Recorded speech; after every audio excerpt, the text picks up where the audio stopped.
leading Prost, and it's still the two Ferraris, and the gap between De Cesaris and Prost is just over a second. Into Eau Rouge goes Piquet in 5th place. Yes, the interesting thing is Keke Rosberg's form in 7th place, because he is really keeping up pretty much in line astern with those leading turbos, and not very far behind him is his teammate Jacques Lafitte in the other Williams. So they are matching the turbos for pace at the moment, but there's nice little bit of puff of a smoke there from De Cesaris' car, but that's normal on the gear shift, just blowing a bit of oil out of his system as the engine relights. But the problem is, of course, for the two Williamses, that they also are liable to have to stop and refuel, and so they're not using the advantage that they could potentially have over the turbos of being able to go the whole distance with less disadvantage of weight penalty, because they don't use so much fuel. And anyway, I'm sure they've worked it all out, but they are running on the most impressive pace compared with the turbos and holding them. And in fact, we've got the makings, it would seem to me, of a pretty good race. At the moment, the first 7 cars are pretty much in line astern, and nobody's getting away from anybody very much. As Murray said just now, Nelson Piquet looks as if he could handle a move up, although he's dropped back a little bit from the Ferraris at the moment. But of course, on a very fast circuit like this, the cars on the long straights tend to spread a little bit more as they get out of the slow corners and get away. There goes De Cesaris, still holding on to his lead, but nobody's really making any move on anybody else at the moment. We've got 7 cars all running behind each other, but nobody really looks like passing, with the possible exception of Piquet, who looks a little bit threatening. There's the leader. This is lap 5, and the leader is number 22, De Cesaris. Prost in 2nd place, Tournbay in 3rd, Arnoux in 4th, Piquet in 5th, Winkelhock in 6th position, then the first non-turbocharged car, that of Keke Rosberg, who is holding the turbos in sight. And the interesting thing is that Keke Rosberg started this race on a much harder grade of tyre than most of the turbo cars, in fact than all the turbo cars in front of him. And that is going to be very significant, and we have to wonder whether they've made the right choice of tyre. And there, number 30 is Thierry Boutsen, the Belgian, in his first Grand Prix, and that must be Baldi, because that's the second of the 2 Alfa Romeos. So Boutsen and Baldi, Boutsen the Belgian in his first Grand Prix, and Mauro Baldi, who didn't, unlike Andrea De Cesaris, have a very happy practice period, both in the pits very early on in the race.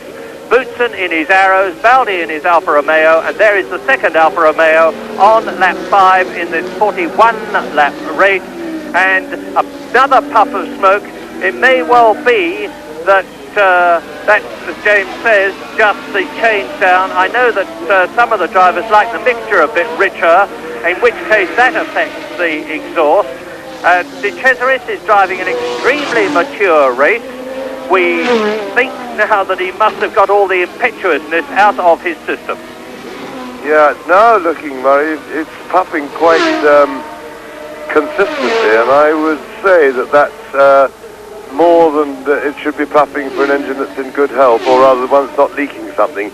You see another puff there as he rounded that corner, and you know, a very marked puff with every shift. Seems to be more than in the opening lap. So I wonder if Cesaris hasn't at least got a small oil leak onto a hot part of the engine, or at worst, of course, he could be something internal with the engine. He had a little bit of a look round then, looked over his shoulder actually in the middle of the hairpin. That's a strange manoeuvre, but he's got it well under control, and he's actually stretched his lead a little bit there. But the Ferraris are now, I think, a little bit of a mistake somewhere from Prost has put the 2 Ferraris right up behind him, and Arnoux is beginning to get close enough to his teammate Tombay to have a look, and he's right up behind him now.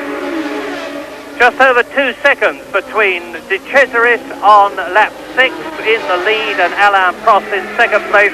And look how the 2 Ferraris of 3rd place man Patrick Tombay and 4th place man René Arnoux, both Frenchmen, are starting to close up on the other Frenchman in front of them, Alain Prost. As again, there's a puff of smoke from De Cesaris' car. Piquet in 5th position is being caught by Winkelhock, who is in 6th place. Keke Rosberg on lap 6 has still got Winkelhock very nicely in sight, thank you. In 8th position is Keke Rosberg's teammate Jacques Lafitte in the 2nd of the Williams. Then in 9th place, the 2nd of the Renault's Eddie Cheever. And Cheever has now passed Jacques Lafitte, so he is up into 8th position. Eddie Cheever driving in his first season for Renault. Now there is Prost, Tombe and Arnoux, 2nd, 3rd and 4th. And you'll see the red and white Alfa Romeo of Andrea De Cesaris, so it's an Italian leading, Frenchman 2nd, 3rd and 4th, the Brazilian Nelson Piquet in 5th position, and in 6th place the German Manfred Winkelhock, followed by the Finnish driver Keke Rosberg. There's the battle for 2nd, and it really is starting to close up now. They're coming up to the chicane. This is 170 miles an hour. Mauro Baldi went off there in practicing and was incredibly lucky only to break a wheel and not hurt himself. De Cesaris goes through. Prost, Tombe, Arnoux, Renault, Ferrari in the background. Piquet, who's keeping the battle for 3rd, and there is René Arnoux trying to take his teammate Patrick Tombe in 3rd position, and we've lost it, we've missed it, and he hasn't succeeded. Into La Source, the 50 mile an hour right-hander. Yes, big problem with overtaking here at Spa is that the track, even on the so-called straight, winds so much that when a driver does get alongside, the driver, or half alongside, the man in front is entitled to take his line through these sweeping curves, and so he's forever carving up the guy behind, and you never really get a proper shot at it, and it does make it very difficult indeed. Now, there was a passing manoeuvre there, and it looked to me as though Winkelhock and Rosberg were right up with Piquet. Certainly, Rosberg is keeping Winkelhock in sight magnificently. No, there's no change there. There is Arnoux in 4th position. Piquet is still in 5th place, but Winkelhock is right up with him. And the German in the ATS, which has a turbocharged BMW engine, is driving better here than he has driven before this season. He's got a reputation for wildness like De Cesaris used to have, and he seems to be curbing that. And he's now right up with the ex-world champion Nelson Piquet, who is in 5th position. So turbocharged cars, 1st, 2nd, 3rd, 4th, 5th and 6th, Alfa Romeo, Renault, the 2 Ferraris, the Brabham BMW, and then the ATS BMW, with Keke Rosberg, I was going to say far from disgracing himself. There's no question of him ever doing that. And there is Boutsen's car, Thierry Boutsen, being retired on lap 7.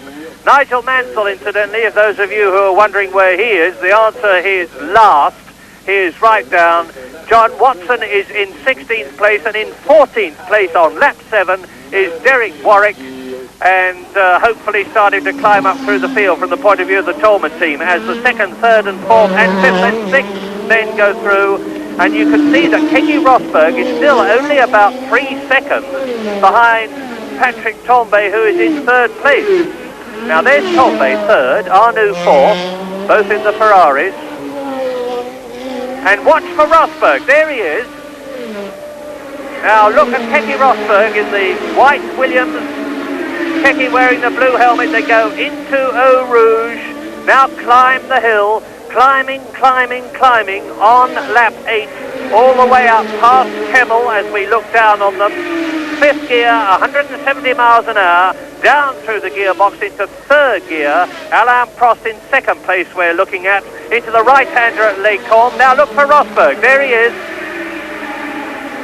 This is a 3rd gear section. They start to drop down. If they could look over their shoulder, they would see the course at the bottom of the valley. Not that they'll be doing that. Prost, Tombe, Arnoux, Piquet, Winkelhock and Rosberg.